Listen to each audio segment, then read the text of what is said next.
I'm joined today by James Crabtree, who is the Executive Director of the International Institute for Strategic Studies in Asia. James, how are you? You're speaking to us from Singapore. I'm very well, Charles. Nice to be here. Thank you. So just as a quick introduction, you were the Financial Times correspondent in India, based out of Mumbai, I believe. You were a professor at the Lee Kuan Yew School of Public Policy at NUS in Singapore, and now you're the executive director of the IISS. And more importantly, for today's discussion, you are the author of a fantastic book, a nonfiction book called The Billionaire Raj, based on your experiences and your analysis of a rise of a billionaire class in India. I recently read and reviewed this book and really enjoyed it. And I guess my first question to you, James, is what first attracted you to this issue of the rise of a billionaire class in India? What prompted you to write this book? So we moved to India, it's a while ago now, maybe 10 years ago, and I was working for the Financial Times. I covered a whole range of different sorts of business stories, but the thing that always captivated me was the Indian tycoon class. If you grow up in Europe, I grew up in the northeast of Scotland, I studied in London and America, we don't really have tycoons anymore. You have Elon Musk and Richard Branson and people like that, but it's not quite the same as in India, where the entire business landscape is dominated by family-owned companies led generally by male billionaires who are, fascinating characters. And so when friends would come to visit me in India and, you'd have dinner and they'd say, "So what's interesting about what you're doing here?" What I would find myself talking about was the business tycoons that I would occasionally get to meet and what they were like. Some of them had reputations for being fantastically corrupt. Some of them were revered.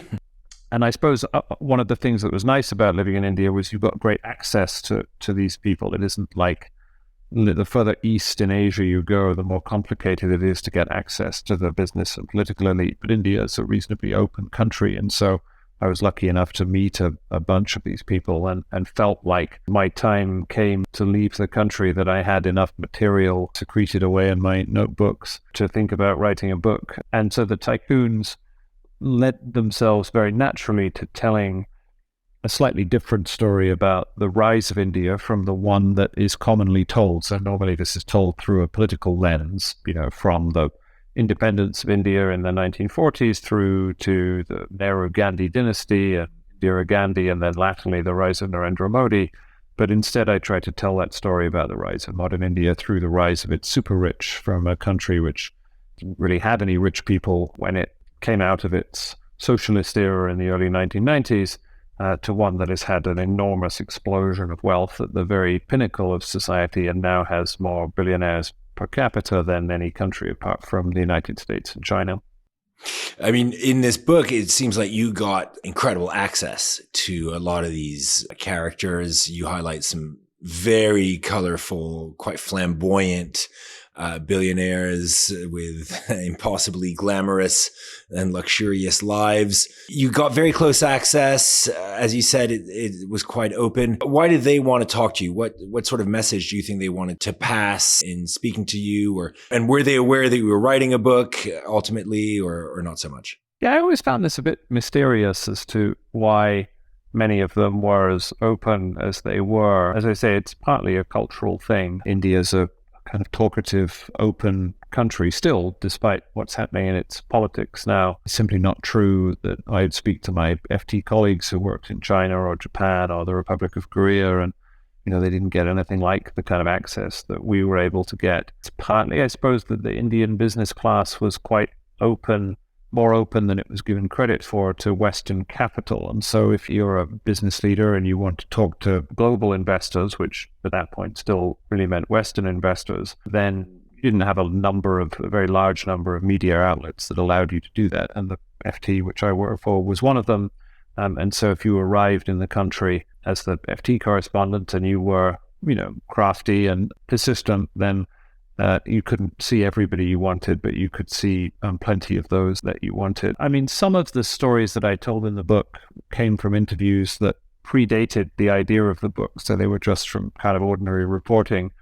What happened was I moved to Singapore in 2016, where you used to live, and that's when I got the book deal, and then I went back to kind of fill in the blanks of a lot of the reporting. So a good number of the stories that I tell in the book came from that period when I was researching the book specifically. So some of the chapters came from there. Some of them drew on experiences in the 5 years when I lived there. So, but no, it's one of the sort of pleasures of living in India that it was both reasonably open, but also quite sort of Western in its orientation. So, I mean, Indian culture obviously is unique to the place, but the Indian upper strata has very strong ties to the West. They own property in London and send their kids to university in the United States. And so more so than would be true in China, I would say, than, something like the Financial Times or the Economist or the New York Times is something that people are kind of familiar with and would read themselves and are interested in. So I think there's also a sort of cultural openness for whatever reason.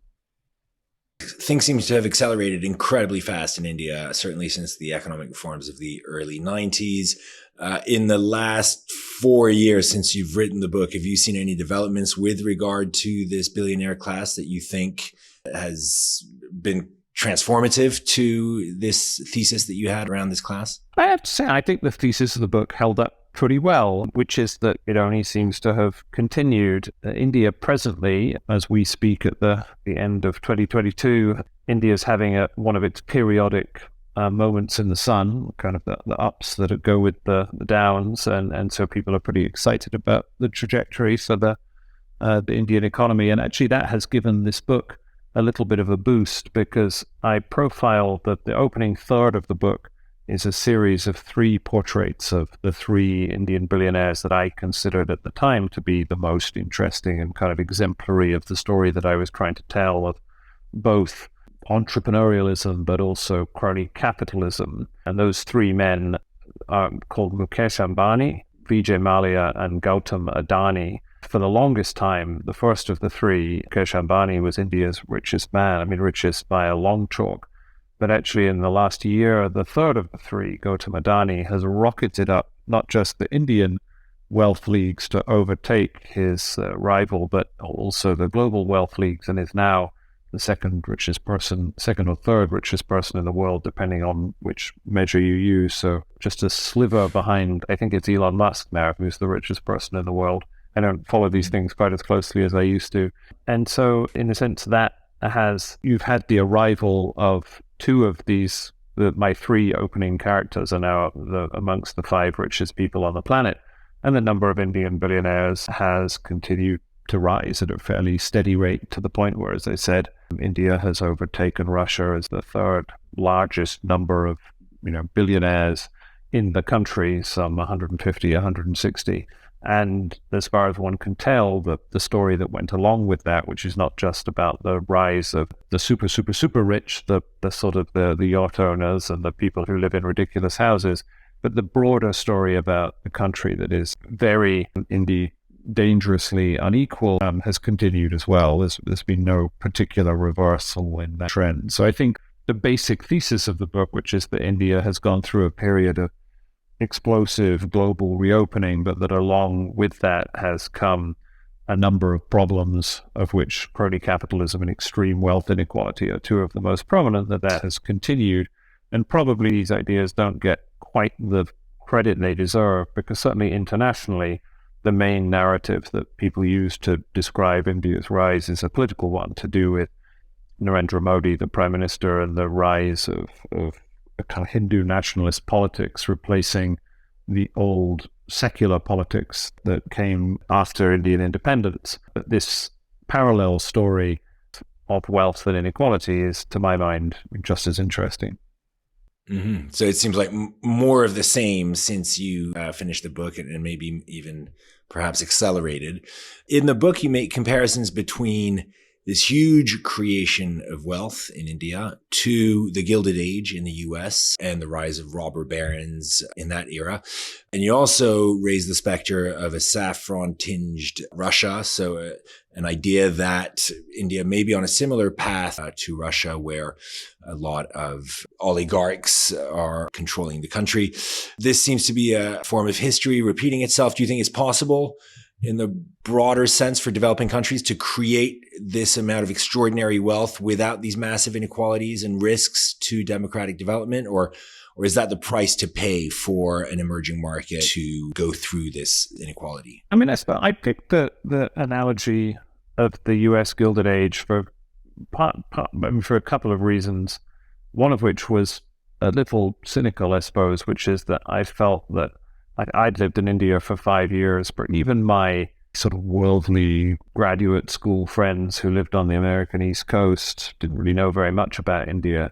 And so India, as any big, complicated foreign country, is a lot to take in one go.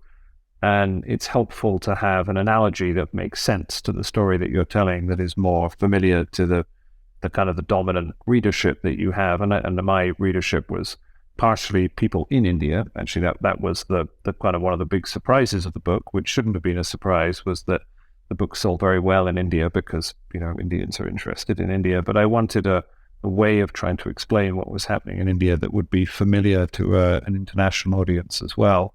But I suppose that the other reason for picking the Gilded Age, the period after the American Civil War, so the 20 or 30 years in which the US went through a broadly similar set of circumstances, namely, the beginning of a modern society, the move away from agriculture, urbanization, and with that comes the rise of robber baron tycoons and corrupt urban politics, was partially to say that, yes, India it's a unique situation, it's its own country, but actually it's going through a phase in the development of a sort of system of capitalism that is quite familiar. And that although it was true that when I was there and today, India is a very corrupt society, but that was also true in America in the 1870s, or Britain in the 1820s, or South Korea in the 1960s, or China in the 2000s. And so there is something in this period of early industrialization where there's no country on earth that has managed to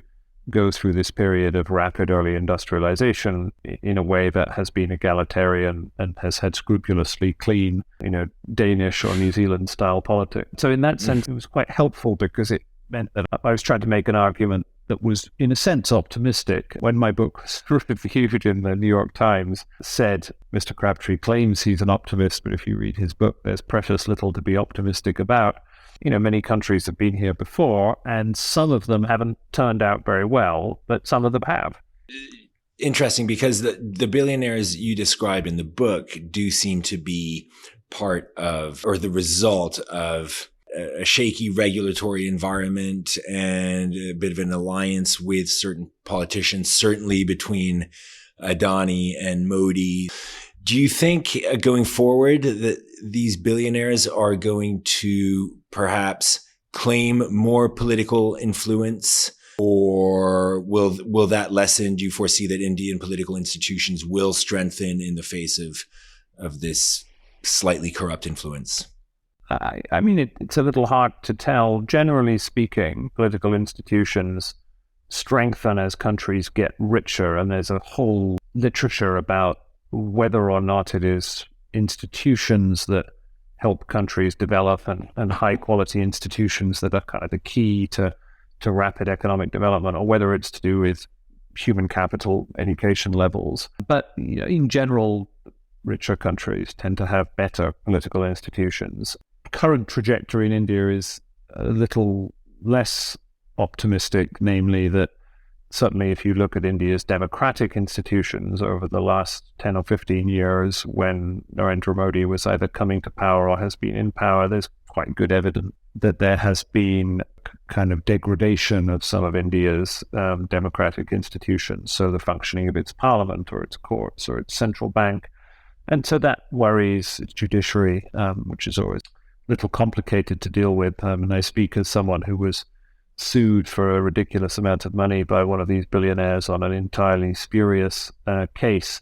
And so I got a kind of first-hand taste of what it's like to deal with the Indian judiciary. Wait a minute. Can you tell us more about this story, or are you under some sort of settlement that you can't talk about? No, not anymore. I was sued for $100 million by the brother of Mukesh Ambani. He's called Anil Ambani, not actually for something that was in the book, although the book went through a really painful, lengthy process of 3 different sets of highly paid lawyers for the Indian, American, and British edition, respectively. And so it was crawled over by libel lawyers. And so I got all the way through that, and the book came out, and we thought we might get sued by any number of people, and we didn't. And then I wrote a sort of unremarkable op-ed in a Japanese newspaper and was sued for $100 million for nothing in particular, by, like a few lines in that piece that were not remotely libelous, but the Indian tycoon class use the Indian legal system, which is obviously very favorable to their interest, to intimidate journalists, not with any expectation that damages will ever be paid, but simply just as a pain in the backside. And so I had to spend a tedious amount of time working with lawyers to kind of defend this case until it gradually ran into the ground. In the long run, I would expect that India's institutions would probably strengthen over time. If you look at the kind of the long run of history as it moves forward over the coming decades, and India simply has more money to spend on institutions. But presently, the trend is not in a very positive direction, in part because of the slightly more autocratic direction in which Narendra Modi has been taking the country since coming to power. And so aside from getting sued by tycoons, you mentioned the book sold very well in India. How was it received there? What was some of the feedback you received from Indians having read the book? Was the perspective generally favorable, or was there a feeling that this was some form of not libel, but intrusion, or how was the reception? Pretty kind of sensitive to this, I suppose, when I was writing the book, that I wanted it to be there are an awful lot of books written by white Western journalists about India, to the point that I used to joke about the fact that I was doing that. And some of them come across as being slightly uncharitable, excessively critical. And I didn't want to do that. I liked living in India very much. I had many Indian friends, and I suppose I wanted to write a book that was fair to the country where I had lived, and that was mindful of being a guest in somebody else's house. It's pretty easy to write a book that if someone was to come and write a book about the United Kingdom or Belgium, where your family's from, then the odds are that you might not take kindly to that if someone was excessively critical or didn't get all the facts right. So, but I suppose what surprised me about it was, as I said, I thought when I was writing this that the sort of stories that I was writing would be predominantly interested to outsiders who were ignorant of India, but less interesting to people in India who would know most of these stories anyway, because they were, I wasn't breaking enormous amounts of new ground. What I was trying to do was tell these stories in a way that was, elegantly written and entertaining to read, but I was, in a sense, retelling things that many Indian people would already know. And that turned out to be completely wrong. I suppose I had some access that Indian writers maybe didn't have as a result of the kind of good fortune of the work that I had done. Turns out people in India are totally fascinated by their own business elite, just in the same way that Americans like to read books about Donald Trump. Reception to the book was pretty positive, really, and much more positive than I thought it would be. And even the characters in the book I didn't have any spectacular fallings out with any of the main characters that I profiled. Most of them were, at best, a little bit unhappy with elements of the way that I had portrayed them, but sort of generally happy to be in the book. So I thought, some of them might sort of send me angry messages and strike me off the Christmas card list forever, but it didn't quite work out like that. So.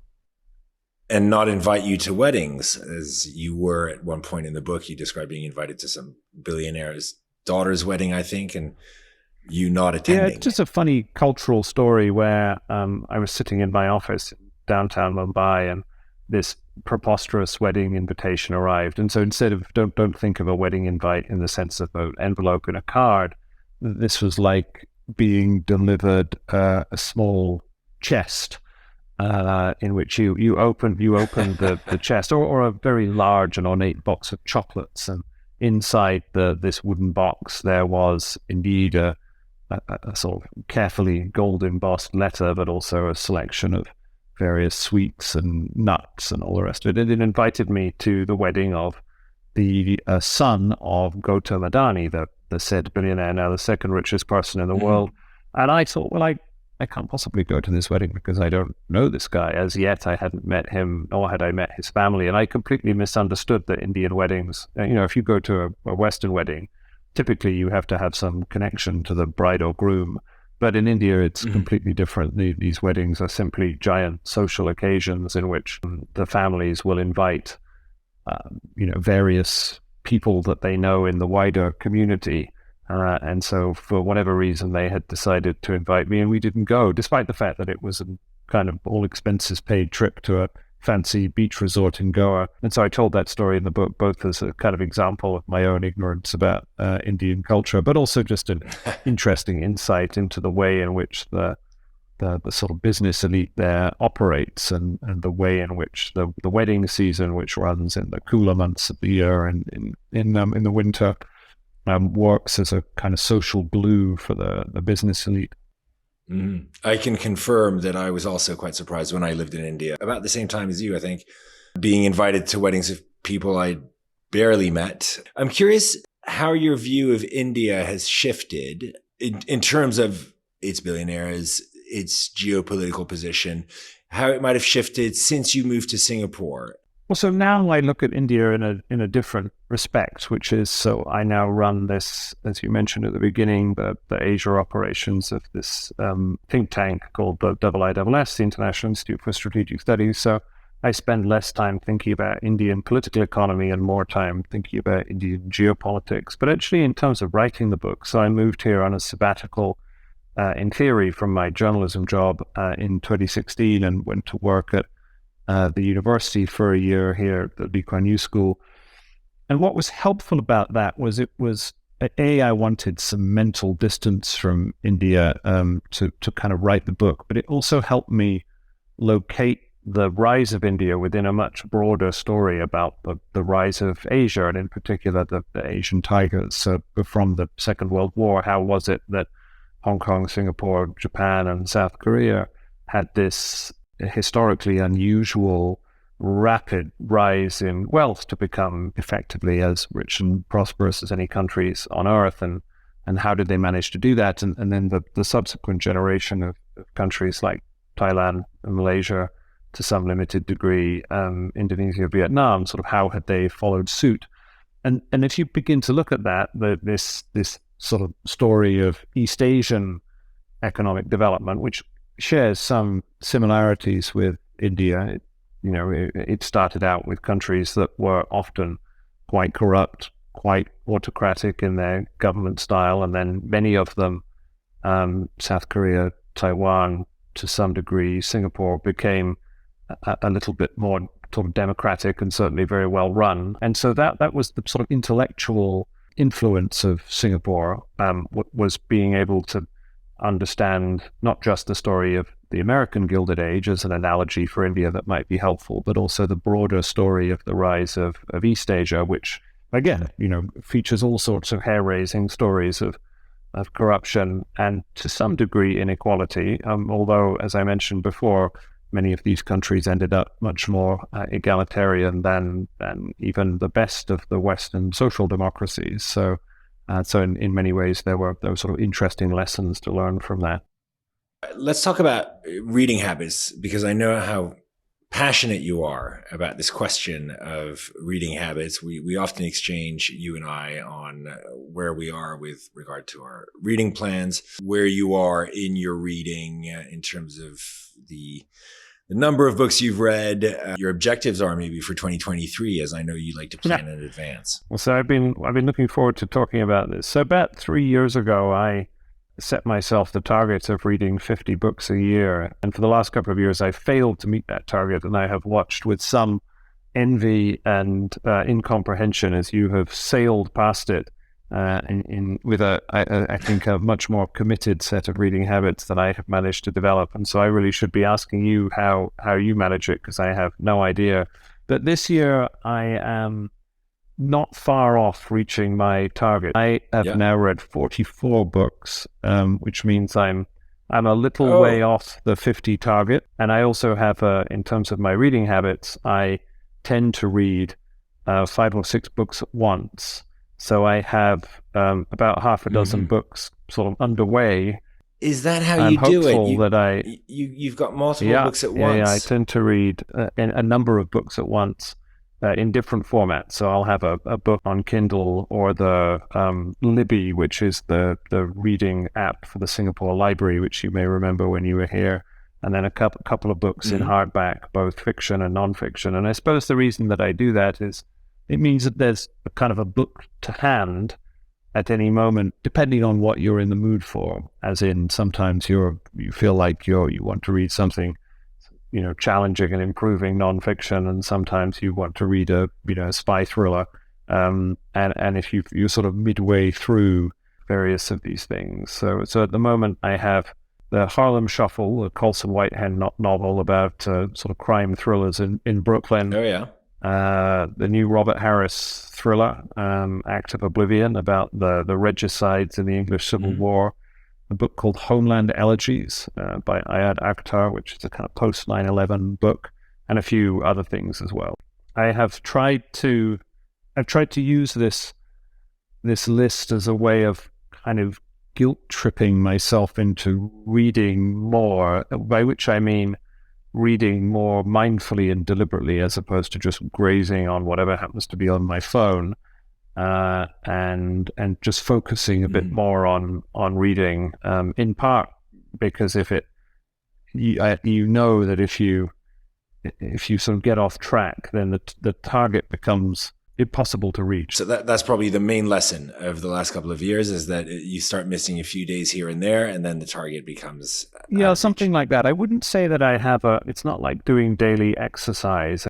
I can feel when I haven't been reading enough, and then I force myself to get sort of slightly back on track. So I wouldn't say that I have a kind of like an ideal reading day, I suppose, in which I would read instead of looking at my phone on the MRT into work, and then I would in the evening between 9 and 10 before I go to bed would sort of sit quietly and read at that time of the day. And then sometimes there are times in which holidays, and other times in which you get some reading time elsewhere. But I found that just having the spreadsheet and the structure, and even simply the act of telling a few friends that you're doing this helps to kind of keep you honest. It's a sort of an accountability device somehow. The spreadsheet is essential, I can confirm, as is the planning, and as is, I would say, the consistency. You do have to read every day, and you have to be, at least for me, I have to be quite clear as to the number of pages I'm going to read in a day. So the planning and the execution is pretty critical, and the tracking. And then, it doesn't need to be every day the same number of pages necessarily, but it is like going to the gym, and it has to be consistent. And, occasionally you have some big reading times. I would say, like when you get on a long flight. So if you've got an upcoming long flight, this is every big reader's dirty secret, is you can bash out a ton of pages, assuming you're not traveling with noisy kids, that is.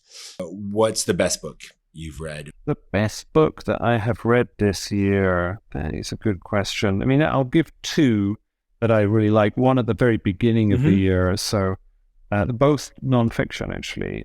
So there's a book by Albanian academic called Leia Ipi, called Free, which is a memoir of her growing up in the kind of communist and post-communist Albania. I read that right at the beginning of the year. It's almost the first or second book that I read. That's a harsh regime. It's a really fascinating book, though. And the thing about it is, it doesn't sound like it's going to be much fun.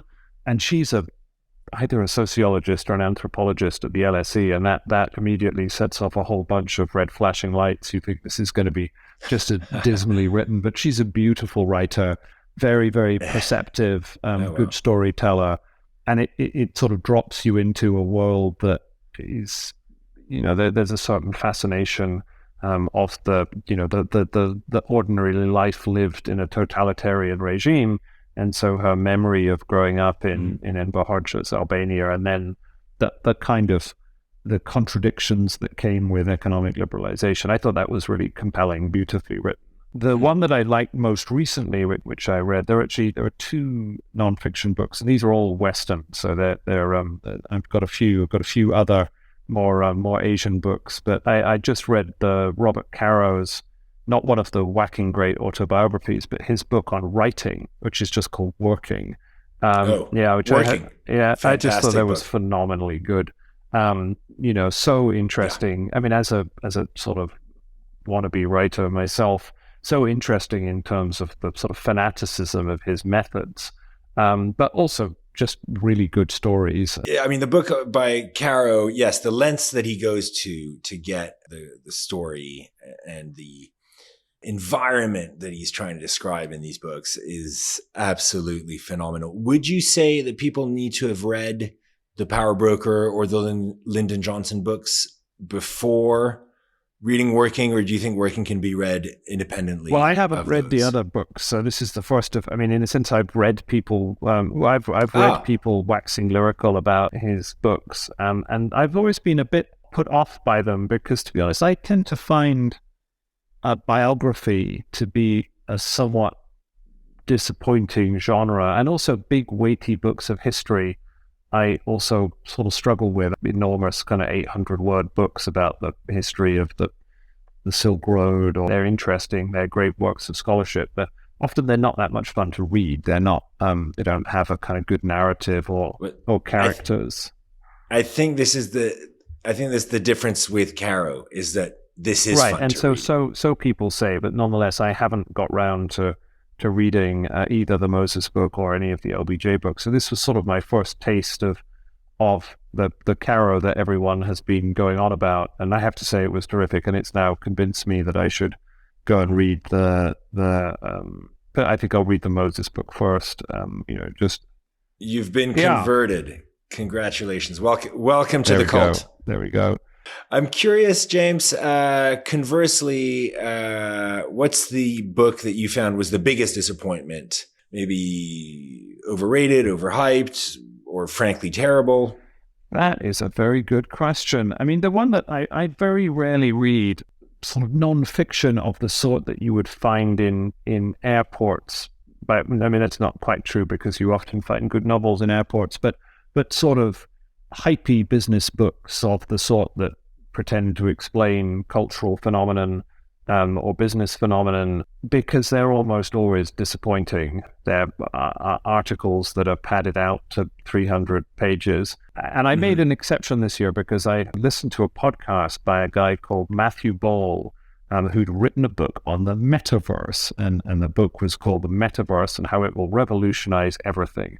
And, I should have just known from that title that I should steer well clear. But the podcast was very compelling. And it was a topic that, I mean, you and I are now, speak for myself here, sort of in our mid-40s. And so there's a kind of generation of technology coming up behind us, which is completely baffling and where you have no intuitive understanding of what's going on. And I kept reading articles about the metaverse, and Mark Zuckerberg had bet the future of his company on the metaverse. And so I thought, maybe I'd read a book about it and see if I could understand what all the hype was about. And the book was just terrible. I mean, it was such a disappointment. It was fluff. As you said, probably a padded article. It was just padding and lots and lots of kind of contextual history about the history of technology that was not interesting. And then you were sort of one of my rules is I try not to skim read. As in, if I'm going to read a book, then I'm not going to read quickly. But, with this one, I really wanted to kind of fast forward and get to the bit where he told me about what the metaverse was going to be like and what the business case was. And then when you got there, it was very disappointing, kind of not terribly illuminating. I mean, there are some people who have these reading habits. Tyler Cowen is probably the most famous, who claims to read, 200 or 300 books a year. And so either he is a phenomenal speed reader, or he's reading in just a completely different way from the way that I manage. But as I say, I try and avoid those kind of books. I also don't read very many books about sort of geopolitics, because I feel that I absorb a lot of that kind of stuff in my day-to-day work. And so I feel the the marginal benefit of reading, yet another book about sort of the US and China, unless it's extremely well told. Are there any geopolitical books, I mean, in your position as a geopolitical expert, that you would recommend that you think are extraordinary? The book which I really enjoyed this year as fiction is a thriller. I didn't give it 5 out of 5 because it was, it's a thriller. It's not sort of great literature, but it was very enjoyable. It was a book called 2034, which is by Elliot Ackerman and Jim Stavridis. If your listeners are sort of geopolitical types, they might recognize the second of those names. So Admiral James Stavridis was a very senior U.S. military figure, and he co-wrote this book with Elliot Ackerman, who's a journalist, and it's a fictional retelling of, well, not retelling, a fictional imagining of a conflict between the United States and Taiwan in 2034. And it's pretty well written, surprisingly so. I mean, I went into it with pretty low expectations that it would just be kind of schlocky, badly written nonsense, but actually the writing isn't bad, not superb, but it's pretty serviceable. It has interesting characters and is quite well told. And it also just gives a very plausible set of scenarios that is also quite well grounded in the way that, the military diplomacy actually works. So as somebody who works in that world, the way in which they were describing the way the military operates, the way the diplomats and defense attaches work, and the way that they talk to one another, it wasn't a million miles away from what would actually be true. So it had that satisfying quality of a really good spy novel, that it, even if it wasn't true or accurate, it was sort of plausible. So interesting that the book you refer to as the head of the International Institute for Strategic Studies in Asia is a novel, a sort of futurized account of a conflict, as opposed to all these big tomes that one might imagine are the books that people in your position might read, and that you're not really convinced by that genre. Yeah, as I say, I try and avoid it. I mean, sometimes there are books that are sort of unavoidable, but actually, as I look down my list this year, there are very few works of kind of big picture geopolitics, because you can kind of get the gist of those sort of books by reading the article that comes out about them, to be honest. I mean, they tend to be books that make an argument. So there are lots and lots of books. There was a nonfiction book about China called Red Roulette by an author called Desmond Shum. Desmond Shum was a Chinese, I don't know if he was a billionaire, but he was very wealthy. He was a Chinese entrepreneur, to some degree, a sort of practitioner of crony capitalism. And he and his wife built the Bulgari Hotel in Beijing and various other big famous property developments, including some linked to Beijing airport. And then they fell from grace spectacularly, and he had to flee the country and now lives weirdly in North Oxford. And his wife was arrested and disappeared in China for a long time. They're now separated. And so this book, it was co-written with John Pomfret, who's a journalist and author of some kind of good repute. And it is very well written and very pacey and interesting, but it also just gives this astonishing portrait of the adrenaline and sheer terror of trying to grow rich in modern China. And it was quite unlike anything that I'd ever read before, and is worth 100 versions of books called, The Dragon Rising or whatever it might be. They're sort of The Dragon Rising. all of these books that kind of, in a fairly formulaic way, either tell the story of the rivalry between the US and China, or the rise of modern China. And so, yeah, Red Roulette, I really like. Next question. You're the dictator of a small country. What book do you make compulsory reading for your citizens, and why?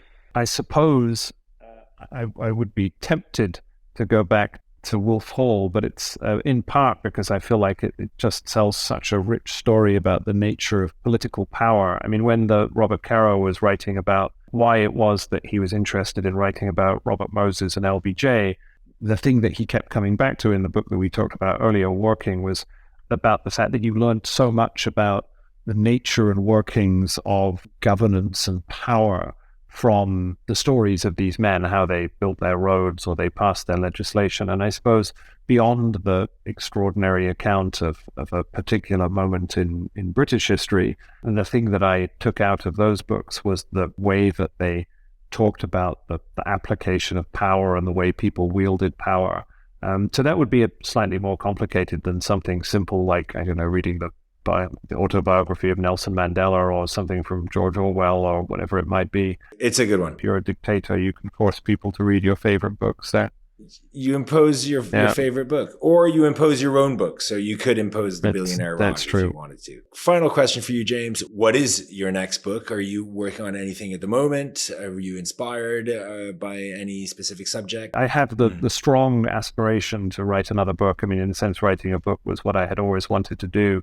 The challenge, of course, is that book writing doesn't really pay money unless you're a celebrity chef or you're writing a kind of particular sort of book that...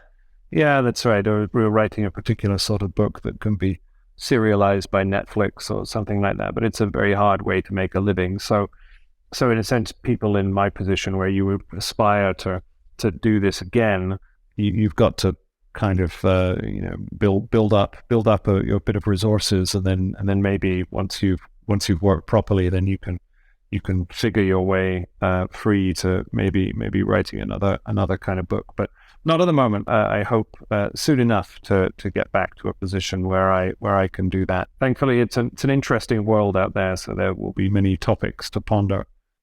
Lots to write about, indeed, and looking forward to that book. James Crabtree, thank you so much for your time today. Really enjoyed speaking with you and learning more about behind the scenes of the Billionaire Raj, how it was written, thesis in it. Thank you again for your time. Really enjoyed speaking to you. Great pleasure to be here.